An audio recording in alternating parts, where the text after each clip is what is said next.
Voici un extrait qui a beaucoup fait réagir concernant la fin du programme de l'expérience québécoise. Je vous laisse écouter, puis je vous donne mon avis juste après. Vous avez aboli le programme Expérience québécoise qui permettait à des étudiants étrangers, des travailleurs temporaires, d'obtenir leur résidence permanente.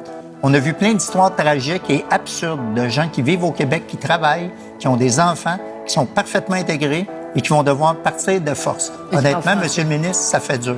Pourquoi ne pas permettre à ceux qui sont déjà installés de rester ici et de légiférer en fonction des nouveaux arrivants? On est capable d'accueillir. Tous ceux qui avaient déposé dans l'ancien programme, donc ceux qui avaient déjà postulé, vont voir leur dossier traité selon l'ancien programme.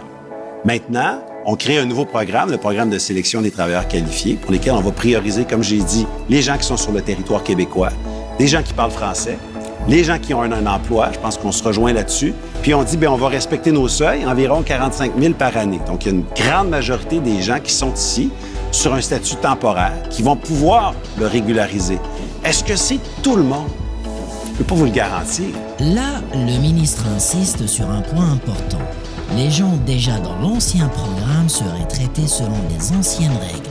Mais il ne garantit pas que tout le monde pourra rester. Mais qu'est-ce que ça veut dire quand vous dites que ça va être tout le monde? Ceux qui étaient dans le programme avant, ils vont être considérés d'une manière particulière. Qu'est-ce que ça veut dire? On a vu plein de reportages au téléjournal cette semaine. Est-ce qu'ils vont rester ou non? C'est ça, il y avait des question. familles. Moi, je voyais une mère avec 2 enfants. Ils étaient venus étudier, ils étaient implantés, ils sont super bien intégrés. Et puis, ils disaient, on nous a dit, venez ici. Et maintenant, on leur dit, allez-vous-en. Ouais. Mais, excusez-moi, on ne dit pas allez-vous-en. On a dit, il y a un programme qui existait. Si vous avez postulé dedans, on va le traiter. Maintenant, ce programme-là ferme. On crée un autre programme. Beaucoup de personnes, en fait. L'an prochain, là, on va sélectionner environ 29 000 immigrants économiques. Ouais. 29 000 personnes sur le territoire québécois vont recevoir une bonne nouvelle dans les prochains mois, dans la prochaine année, selon le nouveau programme. Les gens disent, le nouveau programme, il ne marche pas. On vient de le créer. Qu'est-ce que vous pensez de cette nouvelle orientation? Est-ce que ces changements rassurent ou au contraire créent plus d'incertitudes? Je suis curieux d'avoir vos avis en commentaire.